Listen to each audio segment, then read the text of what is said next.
4.5 సంవత్సరాలు తలుపులు మూసేసి లోపల కూర్చొని లాస్ట్ 2 నెలలు తలుపులు తీసి బయటకు వచ్చి మళ్ళీ మనం మాట్లాడటం స్టార్ట్ చేసినంత మాత్రాన ఒకసారి దేశానికి వెళ్ళిపోయిన తర్వాత, ఒకసారి ఆలోచన మార్చుకున్న తర్వాత ఒక ఓటర్ అనేవాడు మళ్ళీ మార్చడం అనేది చాలా చాలా కష్టమైన పని.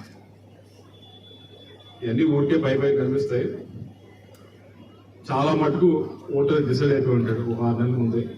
ఈరోజు జనాలు చూపించినంత మాత్రాన, పెద్ద పెద్ద సభలు పెట్టినంత మాత్రం, కానీ దానితో మనం ప్రయత్నం చేయకూడదని కాదు, మన ప్రయత్నం మనం చేయాలి. కానీ అది చూపించినంత మాత్రాన, చేసినంత మాత్రాన ఏదో మారిపోయాడు ఓటర్ మళ్ళీ వచ్చాడని అనుకోవటం అవివేకం. నేను ఇది ఇప్పుడు కాదు, ఒక సంవత్సరాల క్రితం చెప్పాను. ఏదో కార్యకర్తలు మీట్ అవుతుంటే బాగా ఆ రోజు చెప్పడం జరిగింది. మనం తలుపు వేసుకుని లోపల కూర్చొని చివరిలో మన తలుపు నేను బయటకు వెళ్ళిన మాత్రం మా దేవుడికి అవ్వదు. నేను అనుకున్నా అదే అవుతుందని, నా అంచనా కరెక్ట్ అవ్వాలని నేను అవుతుందని అనుకుంటాను.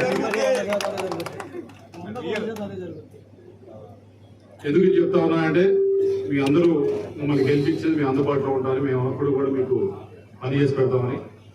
ఈ 5 సంవత్సరాలు ఏ విధంగా అయితే అందుబాటులో ఉన్నామో అదే విధంగా వచ్చే 5 సంవత్సరాలు కూడా మీరు ఆశీర్వదిస్తే, అంటే అదే విధంగా మీ అందరికీ కూడా అందుబాటులో ఉంటాం కాకుండా ఈసారి శాస్త్రిరావు గారికి మెనూ మారుస్తాం.